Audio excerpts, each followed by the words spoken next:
I'm working on Marge here today. Marge was making some noise coming back from cruising the coast. So I thought it was a wheel bearing, but I was thinking it was the rear. But I eliminated that going through everything there. But if you look, here, this is the front brake rotor off the left side. There appears to be something going on there. I don't know what it is. You also see what appears to be some heat stress built up in there. The bearing itself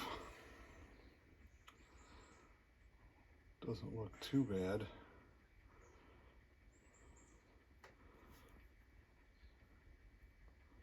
The rollers that were rolling on that race, I've wiped most of the grease out of it. The grease was pretty clean looking. But anyway, that was the left side, and it's from inside the car. That's what it sounded like it was. So I'm going to pull the other side. I've got the caliper off and the wheel, of course. I was just observing.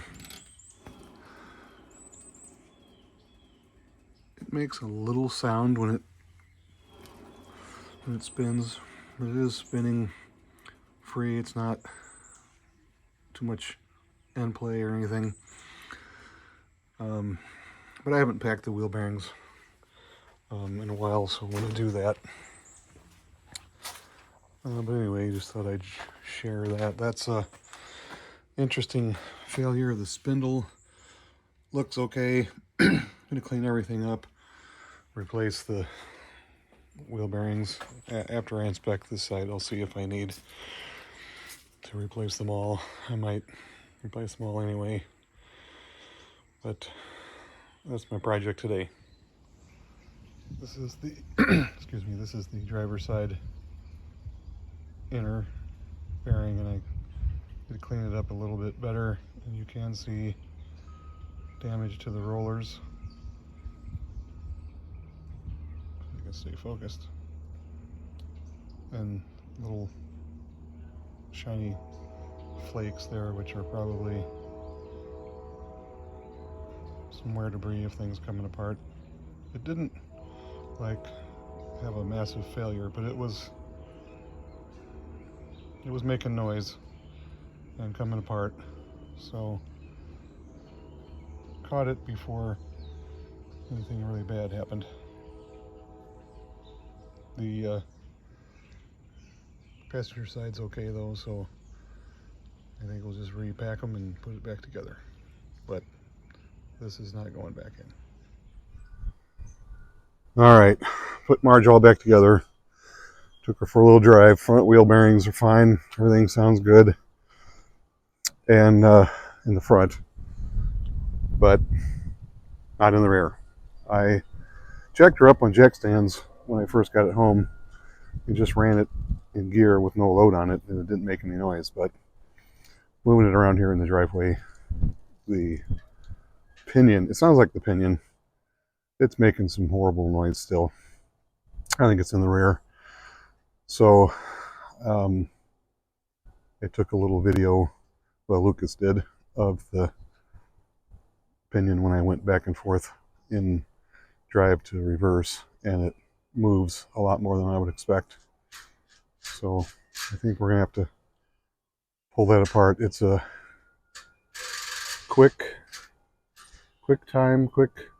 something branded built rear end. It has Moser axles, but the pumpkin probably has some cheap Chinese bearings in it too. I don't know. We're going to take it apart and see if we can make that better.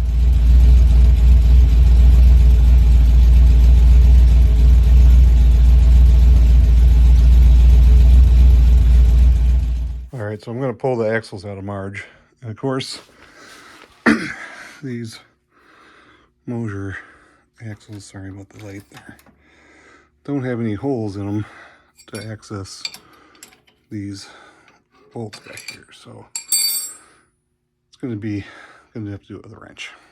All right, I got this driver's side axle out. Counted the splines, 31.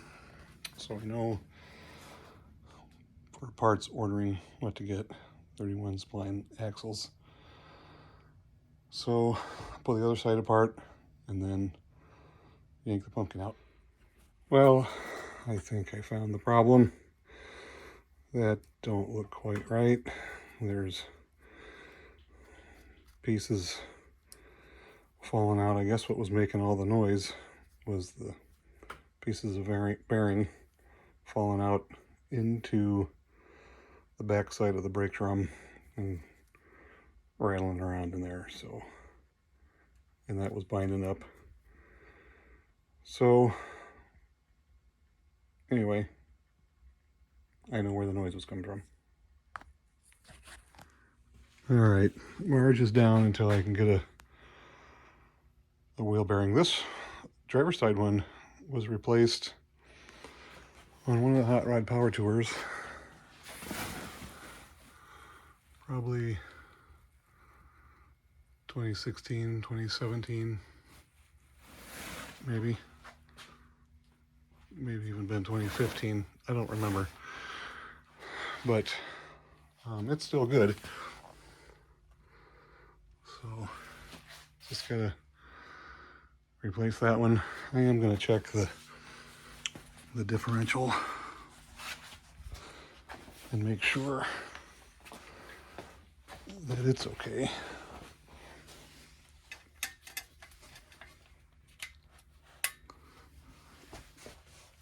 I didn't see any damage to the brakes from the bearings falling out,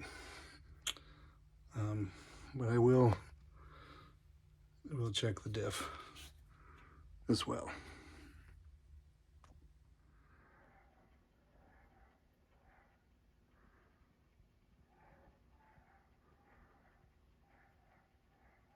Marges everywhere.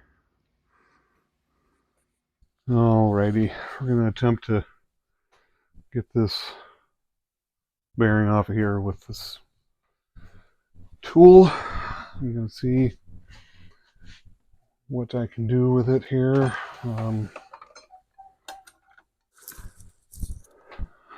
Got a press, we can press on it, press the bearing off, but I gotta see if I can get this bearing separator on there.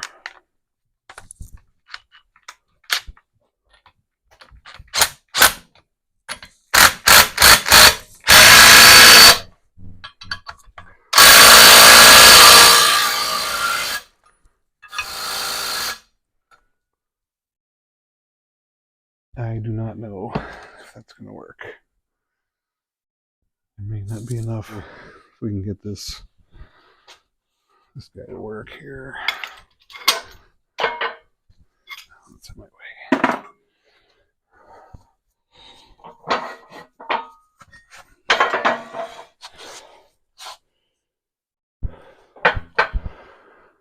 That might have to stand up.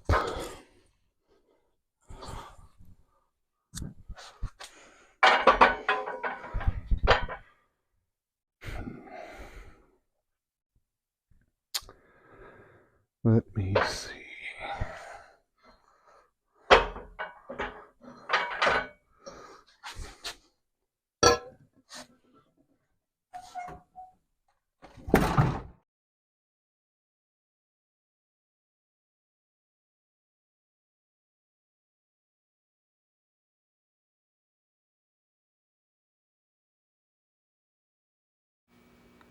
Well, seems like I lost my mic. I think the battery went dead. So I'm just going to dub over here a few things. I was taking the lock ring off, and then I had to take the bearing off, but it was not working. So you'll see in the video, I take a few attempts at trying to get it off, and ultimately I cut the outer part of the bearing off And then when I got the outer part off, I tried again with the press. Didn't work, as you'll see in the video. So I ended up cutting a groove, which you'll see later, into the inner part of the bearing, the inner race that was still pressed on. I think it'll show up pretty soon here in the video. And then I took a chisel and was able to split the ring. I don't like to cut them off with the death wheel, but it was my only option. The risk is nicking the axle shaft with the cut-off wheel, so I cut only so far down. I didn't want to cut into the axle, and then it was pretty hard, so I was able to crack it with the chisel several blows, and it split enough that it would slide off. It was not completely split in half, but I was able to slide it off, so ultimately that worked. And then as you can see here, I was still trying to get the inner race off, and it slipped off of, it didn't have a good grip. It slipped off, and you'll see here that I actually bent the studs that go through the bearing splitter. It was a cheap Harbor Freight one, and those studs that they use must not be hardened, because it just bent them pretty significantly, as you can see there. I was able to straighten those back out in the vise, so I can still use that tool. But anyway, here's where I used the death wheel to cut the groove, and I'll show it here. I had to cut it at a diagonal, as you can see, so I wouldn't hit the axle itself, the flange. And then I take a chisel, multiple chisels. In fact, one of them, a smaller one, went flying somewhere and I was not able to find it. So I was able to get the old bearing completely off, hit it up with a little emery cloth just to clean it up. It looked like that the bearing had been replaced before. There was some marks on the axle shaft that looked like they had been maybe scraped or dinged from a previous attempt at removing the bearing. So I cleaned it up. It otherwise looked good, and so was able to get that off and replace the bearing, and didn't injure myself at all, so that was all good news.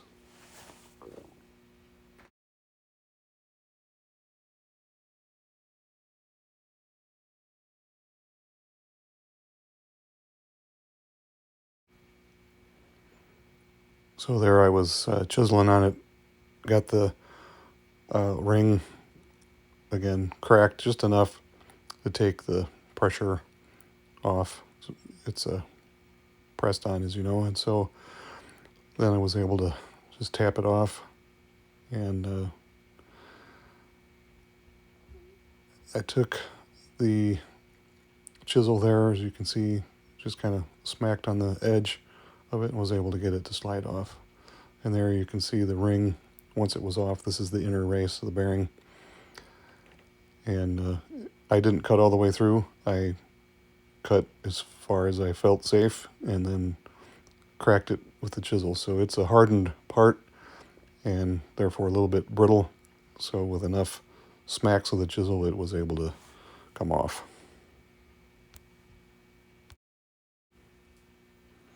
So here I'm pressing on the new bearing. I put the bearing on the axle loosely and then set the axle in the press. Just used a socket, their impact socket, and pressed her down. And I didn't go super tight because I didn't want to damage the bearing itself. The bearing, the outer part of the bearing is sitting on some blocks, and so I didn't want to damage the bearing. So There was a little washer type thing or ring that was in there. I reused. I just brought it down till that was kind of snug to the hand. And then as I got that on, then I put the lock ring on, was able to clamp the lock ring then in the press. You can see here, I'm going to put the lock ring on now. Once that was kind of seated, then I used the pressure of the press to squish the bearing up against that little washer, spacer ring, whatever it was. So it's sandwiched in there against the flange with the lock ring and the little spacer. So it was nice and snug and seated all the way and still spun freely. So that worked out pretty well.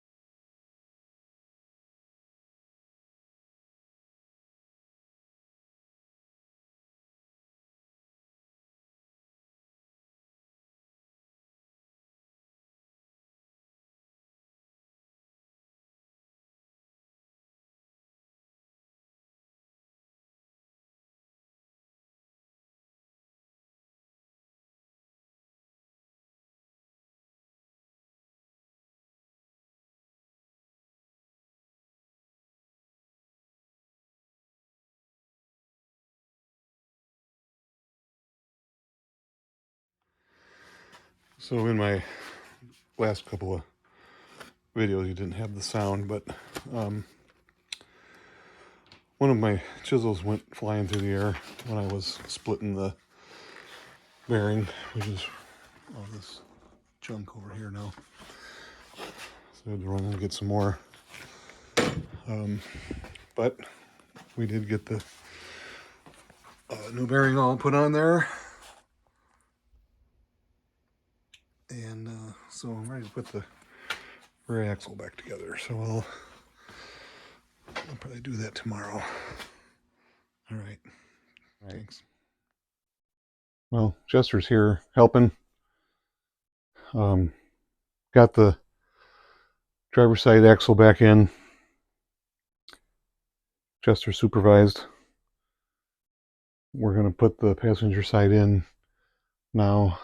So I might move the camera over there so you can see me do that. Okay, it's a tight squeeze on this side. The garage is not that big.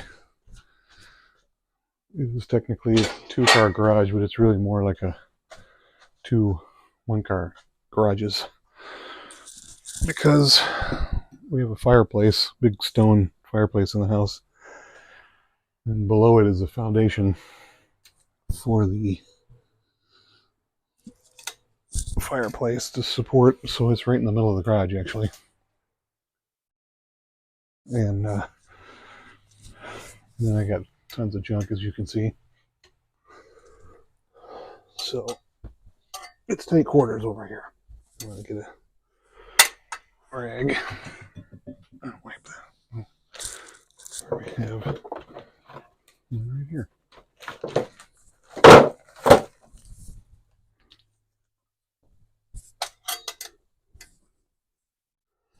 The seal looks okay. The housing looks all right.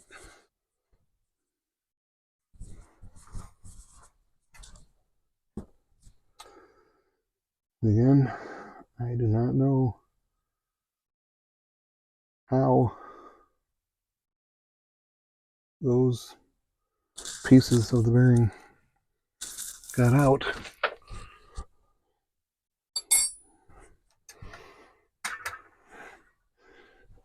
It was definitely making a lot of noise.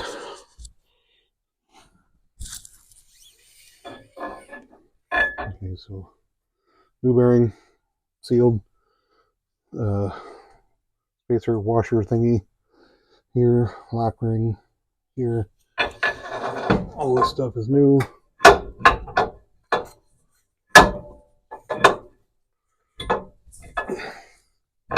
No room to work over here. Ouch. Okay.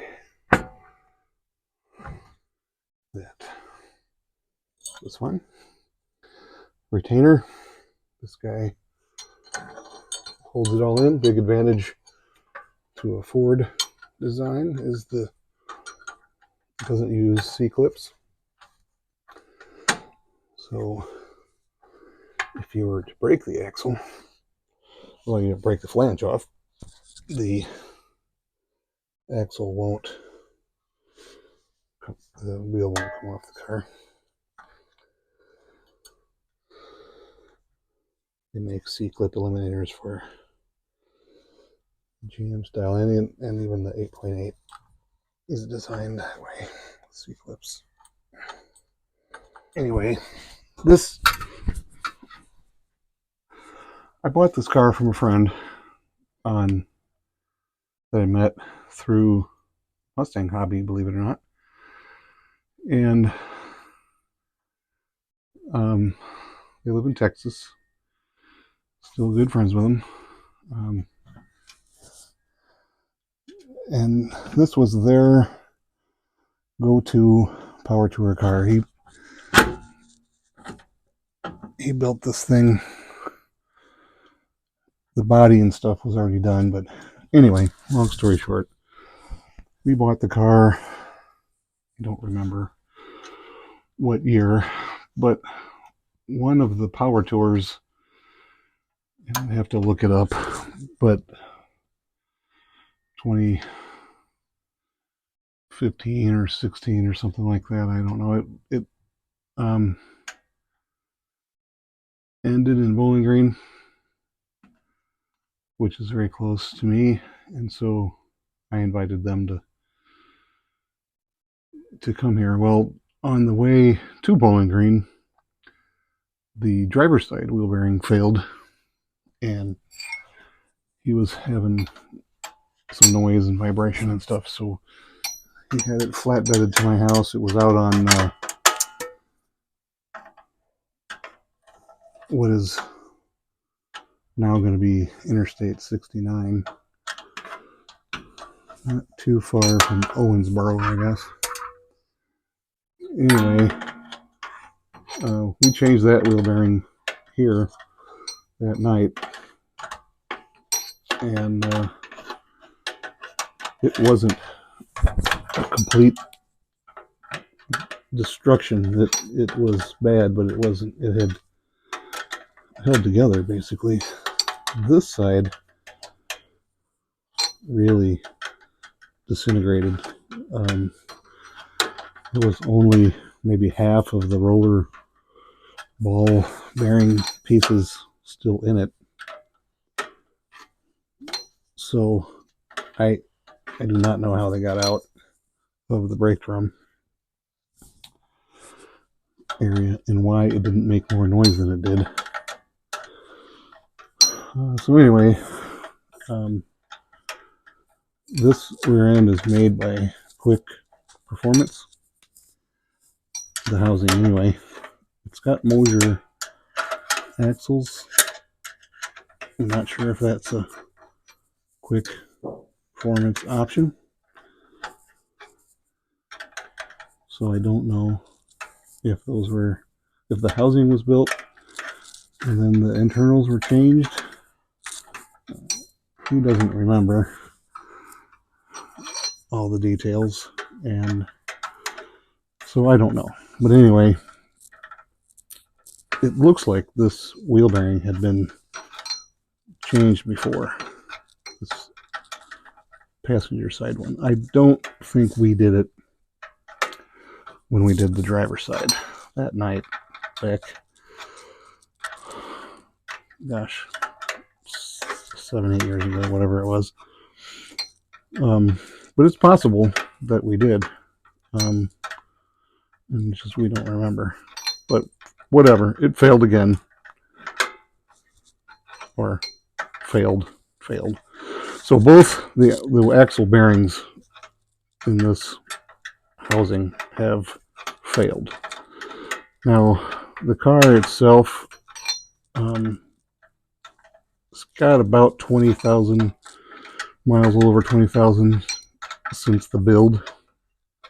And again, I didn't put this rear end and suspension and stuff in it, so I don't know all the specifics. The differential is a 350 gear set with a limited slip. It is a 31 spline. Hold your axles. It's got a GM bolt pattern, so it can use GM wheels.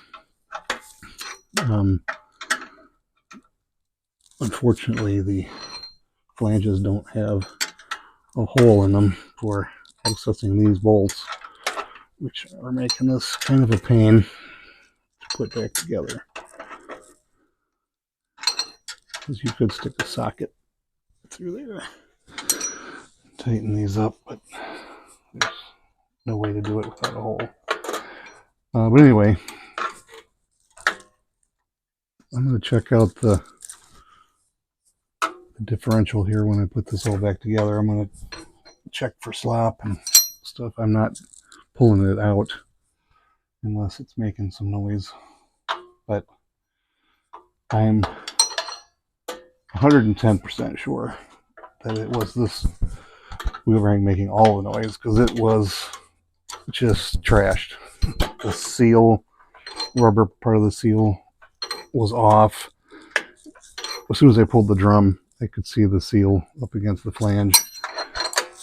And if I hadn't shown it yet, I'll show the pieces that I've got left of the bearing. I did have to cut it up to get it off the axle, but it's missing, like I said, at least half of its guts. And again, how they got out of the brake drum, I don't know. The brake drum looks okay. The brake shoes look okay. So this is all that's left of the bearing. Of course, this is the inner race that I cut with a death wheel and split with a chisel to get it off. This is the locking ring. I was able to press that straight off. These are the sealed parts that sealed the outer to the inner. This is a piece of the cage, I guess you'd call it, that held these in, and this is all that is left. There's one more rolling around here somewhere. Thought I had 5. Anyway, that's all that's left of the bearings of that wheel bearing. This is the front wheel bearing, you might recall from earlier, with the bad spot in the race. There it is. And I replaced the inner and outer and the seal on that side. So there's my junk wheel bearings. You good, Chester? Chester? Silence is approval. Okay. Cruising along 70, 80 miles an hour, whatever the legal speed limit is.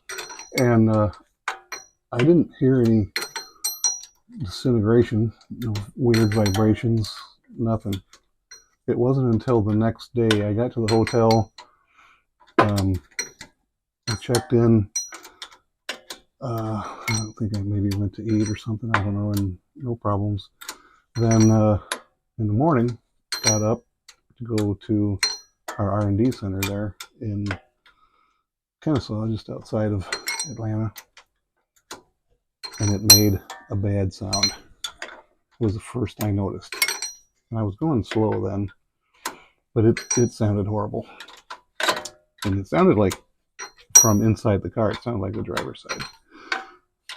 So after work, I jacked up the car on the passenger side. I've only got a scissor jack in the trunk, so I jacked up the rear passenger, or rear driver's side, and like tried to shake the wheel and stuff. I couldn't get any movement, so I'm like, okay, maybe it's not a wheel bearing, but it sounded like one. So I tried taking it to a shop. There was I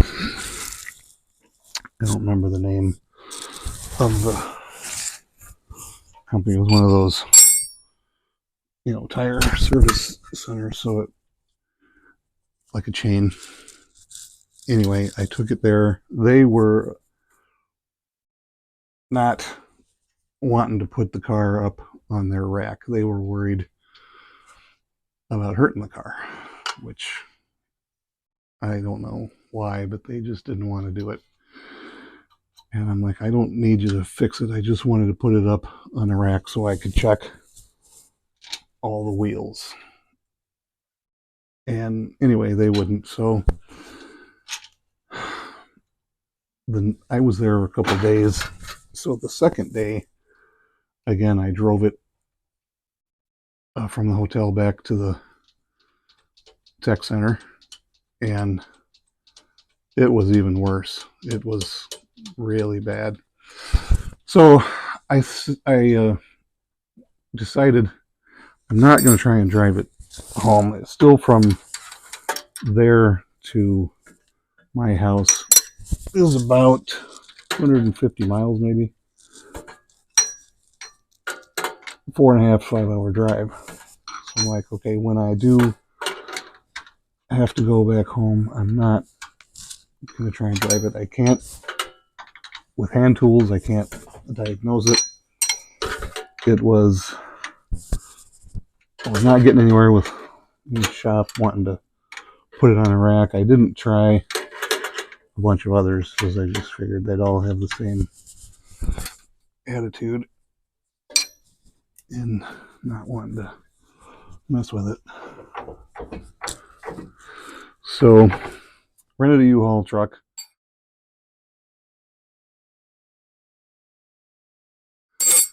And a trailer because I couldn't tow dolly it.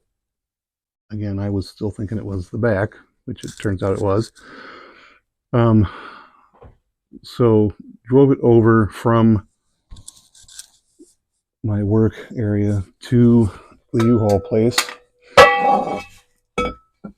to get the U-Haul in the trailer. And they said I could pick up the trailer early. I had rented it for the next day, but they said I could go ahead and take it and they wouldn't charge me. So that was nice of them. Anyway, I didn't think it was going to make it to the U-Haul place. It really sounded bad, and it was scaring me, and I could feel it. I mean, it was coming apart. And again, I do not know how those pieces came out of this brake drum, but anyway, long story short, got it home. Took apart the front just because wanted to check those out. I did find it had a bad race on the driver's side front, and so I thought, well, maybe that was my noise.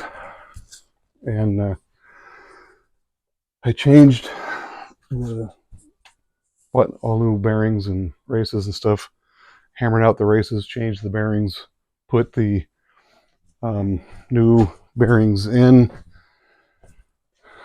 took it for a little drive, made the same horrible noises. So that wasn't it. I'm going to put the wheels on it now. That's an adventure.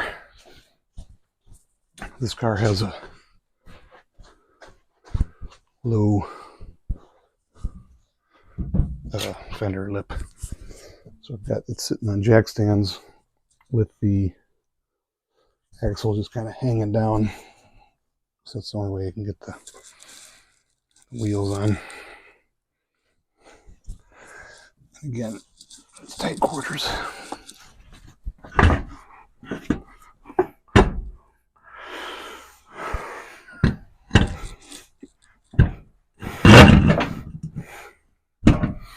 Okay.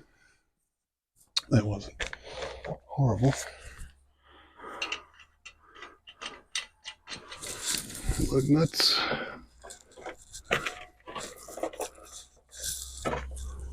On my battery cart. I'll zip them with the impact here, and then torque them later when it's sitting on the ground.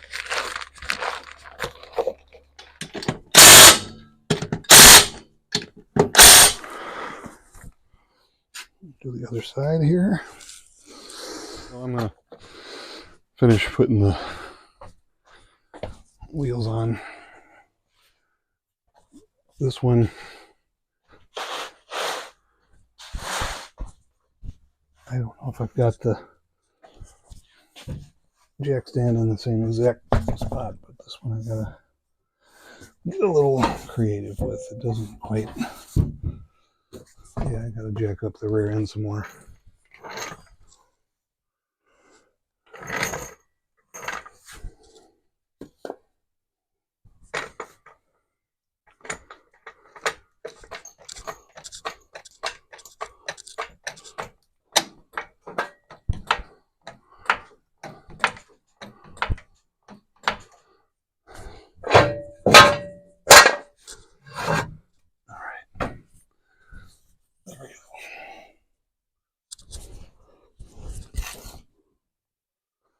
Let's see if that's enough.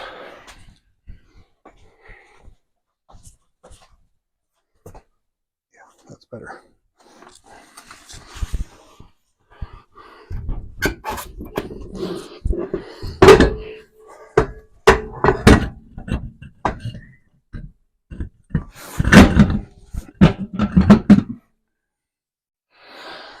Okay.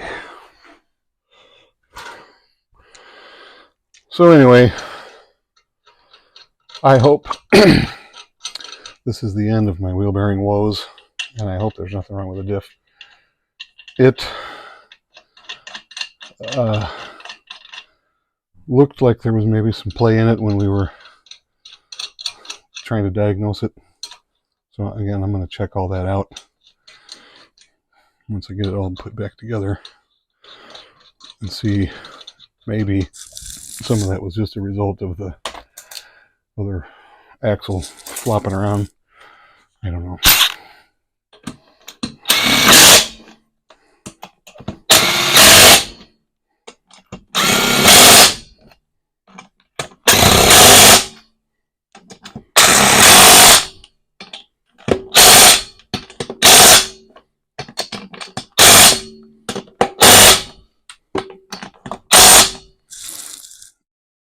Yeah, maybe I'll check it out while it's in the air.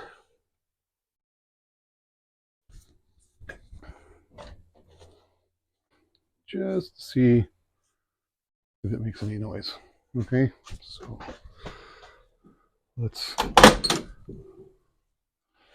see what happens.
Brakes are a little noisy, but I'll take it out, put it on the ground, and see what it sounds like with a load on it. Didn't see anything wrong with the brakes, so we'll see what happens. All right, let's pull her out. We'll take her for a ride here.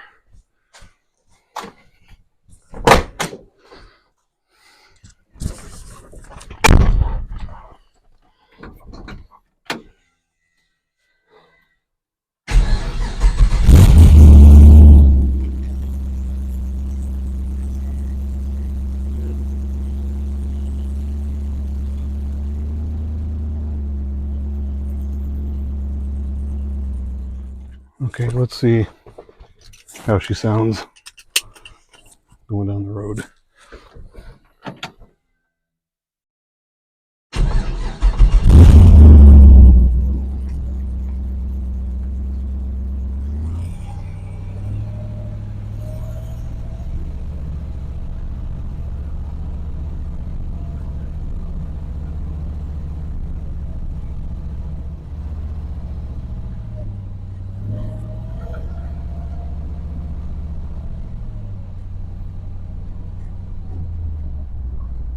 Brakes work.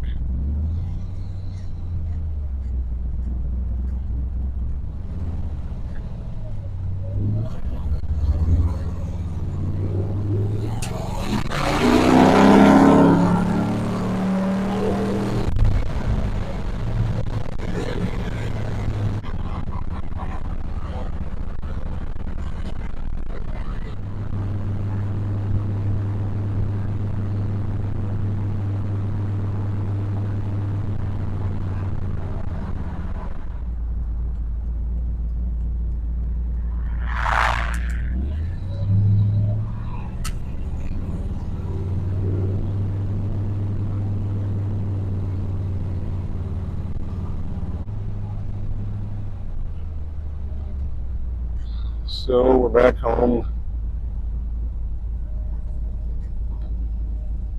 and we'll work on the next project. Job's not done until Chester says it's done. Is it done, Chester? Yeah? Okay. Good deal.